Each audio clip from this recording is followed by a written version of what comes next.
ভারতের সাথে আমাদের বন্দি প্রত্যাবর্তন চুক্তি আছে, এবং এই চুক্তির অধীনে অনুপ চেটিয়ারকে বাংলাদেশ ফেরত পাঠিয়েছিল, ভারতও মনে হয় এক দুজনকে পাঠিয়েছিল। আনিস ভাই যেটা ইঙ্গিত করেছেন, শেখ হাসিনা তো ওখানে বন্দি হিসাবে নাই। এটা হচ্ছে বড় ইস্যু, বন্দি হিসাবে কিন্তু উনি নাই। উনি রাজনৈতিক আশ্রয় পেতে পারেন, উনি ওখানে আসামি হিসাবে নাই। তাহলে কি করে হুম, বন্দি বিনিময় হবে? নর্মালি যেটা ঘটে থাকে যে কোনো একটা আসামিকে ওখানে কনভিক্ট করা হয়েছে বা এখানে কনভিক্ট করা হয়েছে, তাকে নিয়ে হুম, আসা হবে, এখানে একটা ইস্যু থাকবে। আরেকটা হচ্ছে, ওই প্রত্যাবর্তন চুক্তিতেই বলা আছে যদি মামলাটা পলিটিক্যাল ক্যারেক্টারের হয়, তাহলে প্রত্যাবর্তন করতে বাধ্য থাকবে না। তো এটা তো পলিটিক্যাল ক্যারেক্টার যে কেউ বলতেই পারে ব্যাখ্যা করে। আর একটা ফোর্থ ইস্যু হচ্ছে মৃত্যুদণ্ড দেওয়ার কারণে অসংখ্য দেশ যারা প্রত্যাবর্তনের পক্ষে ছিল, মৃত্যুদণ্ড দেওয়া হলে তারা প্রত্যাবর্তনের বিপক্ষে মতামত দেয়।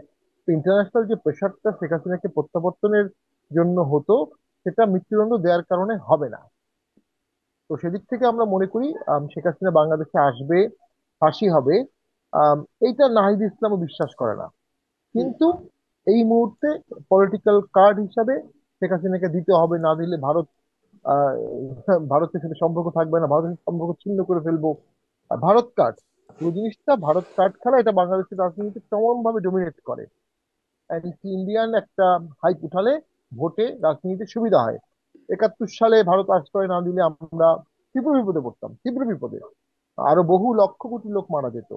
ভারত প্রায় কয়েক কোটি রিফিউজিকে আশ্রয় দিয়েছে, এটা বাস্তব কথা। এবং যুদ্ধ করেছে আমাদের সাথে, অনেক পরে যুক্ত হয়েছে।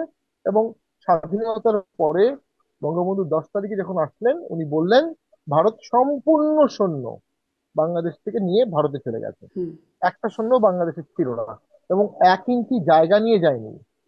তো এরপরেও ভারতের সাথে আমাদের জনগণের রিলেশনটা তৈরি হয়নি কয়েকটা কারণে।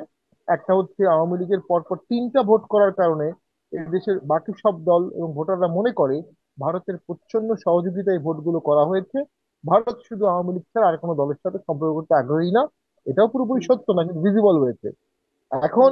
না, জাতীয় পার্টির সাথেও রেখেছে আর কি, মানে আওয়ামী লীগের সাথে যারা ছিল তাদের সাথে। তাদের সাথে জিয়াউর রহমানও ভারতে গিয়েছিলেন, মোবারক সেই সময় ভারতে গিয়েছিলেন, জিয়াউর রহমানও গিয়েছিলেন, সবার সাথেই ছিল। কিন্তু 14 থেকে আসলে ব্যাপারটা একটু অন্যরকম ভাবে সবার কাছে প্রতীয়মান হয়েছে। এখন হুম, যেটি যারা ভারতের বিরুদ্ধে তীব্র ভাষায় কথা বলছে, তারা কিছু জিনিস অনুভব করছে না। একটা হচ্ছে, ভারত তার সেফটি সিকিউরিটি সোভারেন্টির বিষয়ে ন্যূনতম ছাড় দেবে না।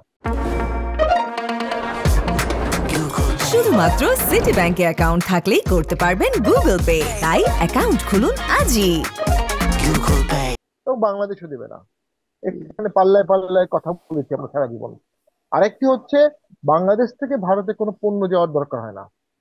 ভারত থেকে বাংলাদেশে কিছু কম দামে পণ্য আসতে হয়, পেঁয়াজ সহ অন্য কিছু।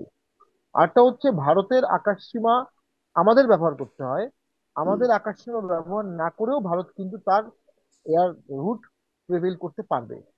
এবং এই অর্থনৈতিক কারণগুলো এত বেশি প্রিপন্ডারাস, এত বেশি কম্পেলিং, দেশপ্রেমিক কোনো মানুষ ভারতের সাথে অকারণে যুদ্ধ বা বাতানুবাতে অংশগ্রহণ করবে না। শেখ হাসিনা থাকা পর্যন্ত ব্যাপারটা একরকম ছিল, এখন শেখ হাসিনা নাই। এখন ভারতকে উস্কানিমূলক বক্তব্য দেওয়ার অর্থ হচ্ছে, কিছু লোক, কিছু নেতা বিশৃঙ্খলা চাচ্ছে, যুদ্ধ চাচ্ছে, তারা একটা কনফ্লিক্ট চাচ্ছে। কনফ্লিক্ট হলে দেশে ইলেকশন হবে না, ওয়ার টাইম গভর্নমেন্ট হবে, ইন্টারন্যাশনাল স্টেক হোল্ডার আসবে, পিস কিপিং আসবে। এটা আমি আগেও বলেছি, 1 বছর আগেও বলেছিলাম। এখনো সেদিকেই বাংলাদেশ যাচ্ছে। তো তারা রাজনৈতিক ভাবে আমি মনে করি দেশপ্রেমিকটা দেশের মানুষকে ভালোবাসে না। এটা 16 কোটি 18 কোটি লোকের একটা দেশ। এটা অর্থনীতি এলোমেলো হলে দুর্ভিক্ষের সম্ভাবনা দেখা যায়, চালের সংকট, এখানে আমাদের ক্রাইসিস ম্যানেজমেন্ট। আমরা অবশ্যই সেক্ষেত্রে ওয়ার অ্যাভয়েড করতে হবে। War invitation is not a politics. তো আমরা পাকিস্তান 71 সালে তো পাকিস্তান আমাদেরকে যুদ্ধ চাপিয়ে দিয়েছে। বঙ্গবন্ধু তো ওয়ার অ্যাভয়েডের সর্বোচ্চ চেষ্টা করেছেন, 25 তারিখ পর্যন্ত আলোচনা করেছেন। উনি হুম, ভোটে জিতেছেন, উনি এখন সংসদে যাবেন, প্রধানমন্ত্রী হবেন, এখানে আলোচনার কি আছে? কিন্তু উনি আলোচনা করেছেন 25 তারিখ পর্যন্ত, এবং খুব ভালো মতোই বুঝছিলেন আলোচনা ফেল হবে।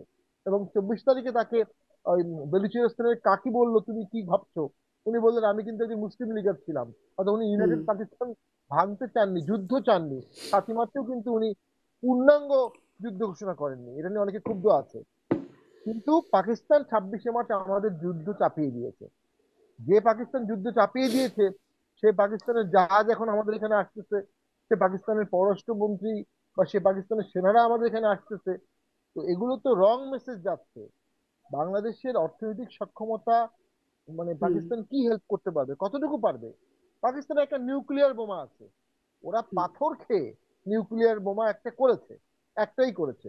তো ওটা তো যে কোনো ডিফেন্স স্ট্র্যাটেজির অনেকগুলো ধাপের পরের ধাপ। তো তার আগের যে স্টেজ গুলো, সেগুলো তো আমাদেরকে হ্যান্ডেল করতে হবে। হুম। মানে তো আপনি আমি আসলে মনে করি সম্পর্কের কথা বলছেন যে সম্পর্ক করে আমাদের আসলে কি হচ্ছে, আমরা কি পাচ্ছি, সেই প্রশ্নগুলোও একটা থাকে কিন্তু পেতে পারে, কি মানে হতে পারে।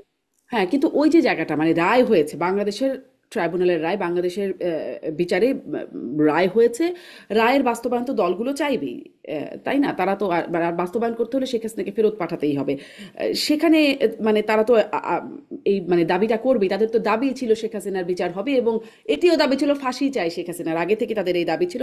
সেটিরই এখন একটা রায় হিসেবে আসলো। তো তারা তো এটা চাইবেই নাকি, ব্যারিস্টার শামীম পাটোয়ারি? আর ওই যে আলোচনার কথা যে আপনি বলছেন, নিরাপত্তা উপদেষ্টা কি আলোচনা করলেন সেটা কি আপনারা মানে দুজনের কাছে এই প্রশ্ন আছে, কেউ জানেন যে কি আসলে আলোচনা হলো গুরুত্বপূর্ণ বিষয়ে?